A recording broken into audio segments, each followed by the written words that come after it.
General साहब, अनुज माथुर साहब, आपके पास मैं आ रहा हूं। अमेरिका ने जो फ्रेश रिटेलिएशन शुरू किया था, उसके बाद ईरान ने भी उनकी जवाबी कार्रवाई की है। ये हमला अब ऐसा लग रहा है कि थोड़ी थोड़ी बातें होंगी, थोड़ी थोड़ी जंग होगी, लेकिन ये रुकने वाली नहीं लग रही है अब। Sir, you are on mute. हाँ, जय हिंद अमित। देखिए, एक बात बिल्कुल बिल्कुल साफ है और वो बात ये है कि अमेरिका ने जब अमेरिका ने वो मेमोरेंडम ऑफ अंडरस्टैंडिंग को पे दस्तखत किए थे, जब उन्होंने इस बात पे एग्रीमेंट किया था, उस समय काफी सारी चीजें ऐसी थी जो कि ईरान के पक्ष में झुकी हुई नजर आ रही थी। लेकिन कंडीशन जो लगाई गई थी वो ये थी कि सब कुछ उस पर निर्भर करेगा कि ईरान किस प्रकार से इनके ऊपर आगे आने वाले समय में कार्रवाई करता है। ईरान ने अपने सुप्रीम कमांडर की अंतिम यात्रा के बीचों बीच, खत्म होने के बाद नहीं, बीचों बीच अचानक से 3 सिविल शिप्स के ऊपर हमले कर दिए, कारण कुछ भी रहा हो। और वो 3 शिप्स थे, एक शिप मेरे ख्याल से कतरी था, एक सऊदी का था और एक यूएई का था। इन 3 शिप्स के ऊपर इन्होंने हमले किए और इनको ये इनिशिएशन था। ये बात बिल्कुल क्लियरली बताई गई थी कि स्टेट ऑफ हॉर्मुज जो है वो खुला रहेगा 60 डेज के लिए। ये मेरा मेरा उसका इंटरप्रिटेशन है। और वो स्टेट ऑफ हॉर्मुज का, आपको एक बात अमित मैं बताना चाहता हूं कि जब आप बात करते हैं कि आप टेरिटोरियल वाटर्स किसके हैं, कैप्टन शाम यहां बैठे हैं, 12 नॉटिकल माइल्स आपके टेरिटोरियल वाटर्स हैं जिन पर पूरा अधिकार आपका है। अमेरिका ने हमले करके दिया। हमलों में पैटर्न है और वो पैटर्न बिल्कुल क्लियर है, जो कि जो जो शोर बेस्ड, वो जो उनकी चीजें हैं जो कि स्ट्रेट ऑफ हॉर्मुज को डोमिनेट करती हैं, चाहे वो फायर से हो, चाहे वो ऑब्जर्वर किसी भी प्रकार से हो, उन चीजों के ऊपर हमले किए गए हैं। उसके अलावा चाबहार पे हमले किए गए। तो ये जो हमले हैं ये पैटर्न में हो रहे हैं। और इस बात को आप मान के चलिए कि ईरान को अपने रुख में, जहां तक सवाल स्टेट ऑफ हॉर्मुज का है, उसमें लचीलापन लाना पड़ेगा। अन्यथा ये जो चीज हो रही है ये और बढ़ेगी आगे, इस संघर्ष में और भीषणता आएगी। लेकिन उसी सांस में मैं एक बात और कहना चाहता हूं कि डिप्लोमेसी के दरवाजे खुले रहेंगे और संभव है कि आगे जाकर के कोई और बातचीत का माहौल बने। लेकिन फिलहाल मुझे लगता है कि वो डिप्लोमेसी और जो बातचीत की चीज है वो कुछ पीछे सरक गई है। और ये हमले 2 दिन से लगातार हो रहे हैं और मुझे पूरा अंदेशा है कि आज भी शाम को अमेरिका शायद कुछ ईरान के ऊपर हमले करेगा। ठीक है जनरल साहब, पॉइंट टेकन। कैप्टन श्याम भी मेरे साथ जुड़े हुए हैं। सर, आपका भी बहुत बहुत स्वागत है कार्यक्रम में। जैसा कि जनरल साहब बता रहे हैं कि सिचुएशन किस तरह से हो गई है, लेकिन अमेरिका के लिए, जैसे अमेरिका इससे निकलना चाह रहा था, इस वॉर में अमेरिका फंस गया था कैप्टन श्याम जी, और अब उससे वो निकलना चाह रहा था, लेकिन अब वो तड़प रहा है, वो परेशान है, उसकी इज्जत का, उसकी रसूख का सवाल हो गया है। तो ये बीच बीच में हमले भी होते रहेंगे और बीच बीच में बातचीत भी चलती है, लेकिन जो अग्रीमेंट हुआ था, उस अग्रीमेंट को तो कोई भी फॉलो नहीं कर रहा है। ना तो इसराइल फॉलो कर रहा है, ना ईरान फॉलो कर रहा है, ना अमेरिका फॉलो कर रहा है। नमस्कार अमित, धन्यवाद। जय हिंद शानो वरुणा। जय हिंद सर। शायद अजीब लगे सोच के आपके दर्शकों को आपके चैनल के थ्रू कि मैं फिर से कहना चाहूंगा कि अमेरिका तो अभी इस वॉर में घुसा ही नहीं है। Right sir. अभी तो उसने अपनी 10% भी नहीं दिखाई है। Right sir. अगर रशिया चाहता तो यूक्रेन को 10-5 दिन में ही पहले ही निपट लेता, लेकिन 4 साल से बिगड़ा हुआ है।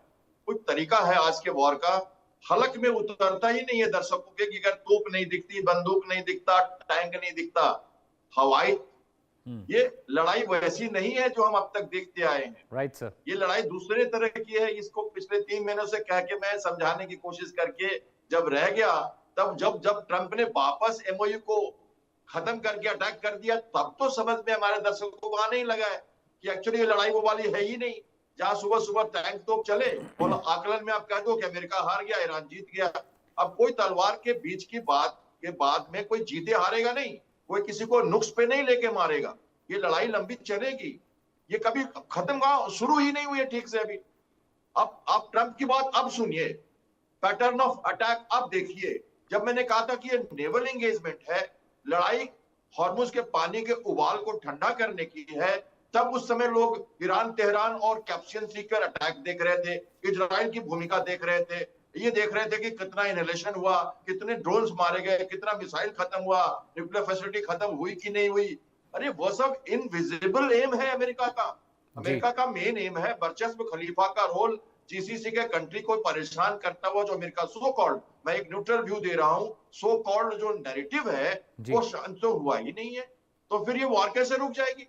रुकेगा, सूंघेगा, स्मेल करेगा, सॉफ्टनिंग द बीच करेगा, बंदर अब्बास, सिरिक, ये आपका जो गल्फ, कोसाम, ये क्या है, खार्ग आइलैंड, ये सब सदर्न फ्लैंक्स पे ईरान के, तेहरान और बीच के तेहरान में नहीं मार रहा, इजराइल से अटैक नहीं करवा रहा, उनको टारगेट दिया था और चुप करा दिया, कैस्पियन सी उसको दिया था, ये सारी बातें पता है। अब नहीं, पार्स में मारा था, जब पार्स के ऑयल फैक्ट्री इंस्टॉलेशन को तो अमेरिका ने रिप्रिमांड किया था नेतन्याहू को, इधर मत आना, तुम आओ हमारे ब्रीफिंग में बैठो, सेंट्रल कमांड के बनो मेंबर, क्योंकि तुम यूरोपियन कमांड में थे पहले। ये सब तो बाइडेन ने किया ना जनरल ऑस्टिन के साथ बैठ के। 4 महीने में आके ट्रंप ने सीधा अटैक करवा दिया। पॉसिबल है क्या?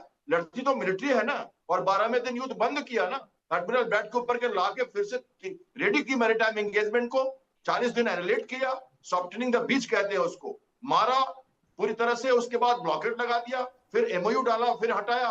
और नाटो की बात आप कर रहे थे, यूरोपियन यूनियन नेवल फोर्सेस की बात कर रहे थे। जब मैं कहता था मार्च के अप्रैल में ये सब होगा, तो कोई सुनता ही नहीं था, आर्टिकल लिख के छोड़ा, लेकिन माने ही लोग, बोले हार गया ट्रंप, घुटने पे आ गया, शेम शेम।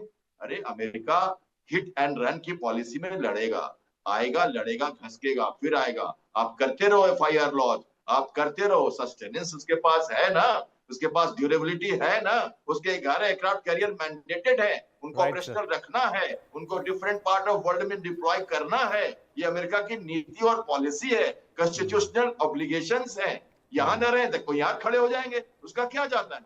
हाँ, कुछ मिसाइल्स गई हैं, कुछ खर्चा हुआ है, लेकिन सुप्रीमेसी, 3 चीजें, ग्रेटर इजराइल ड्रीम, वर्चस्व खलीफा का मिडिल ईस्ट में ईरान का, और सुप्रीमेसी डोमिनेंस ऑफ अमेरिका, ये 3 चीजें इस वॉर में हैं। और तीनों चीजें चल रही हैं अपनी अपनी जगह पे, ये चलती रहेंगी, और इनके ऊपर सबसे ज्यादा तो प्रभाव अमेरिका का है, तो ये चलेगा, इसमें कोई डाउट नहीं है। किसी तरह की कोई कोताही मैं बरतता नहीं हूं बोलने में, और ये सिंगल हैंडेड वॉर है जो अमेरिका सोच समझ के दोबारा आया है, फिर रोकेगा, फिर आएगा, तो ये लंबी चलेगी कहानी, ऐसा मेरा मानना है। वैसे मैं न्यूट्रल व्यू देता हूँ, ईरान हमारा पड़ोसी रहा है, बीच में अभी पाकिस्तान बन गया है, कभी फिर से शायद हम ईरान के साथ रहेंगे। चाबार हमारा स्ट्रेटेजिक पोर्ट है, और हमारे गवर्नर जब वहां गए भारत की तरफ से रिप्रेजेंटेशन में, जब हमारी वहां पे शहादत की जो जनाजा निकला था, तो चाबार पे भी बात चल रही है। हम अभी भी अपनी पैनी नजर रखे हुए हैं और कोशिश कर रहे हैं कि वो बेस वहां अटैक ना हो, वो सुरक्षित रहे। मामला देखिए, लास्ट पॉइंट कहूंगा, जब तक फ्रीडम ऑफ नेविगेशन जो एमयू में परसीव करता है अमेरिका की, जो पहले वाला रास्ता था, जो लद्दाख और कोसाम के बीच से नहीं जाता था, वो जो मैं बनाता था ना, कैप्टन श्याम, बहुत कम वक्त मेरे पास है।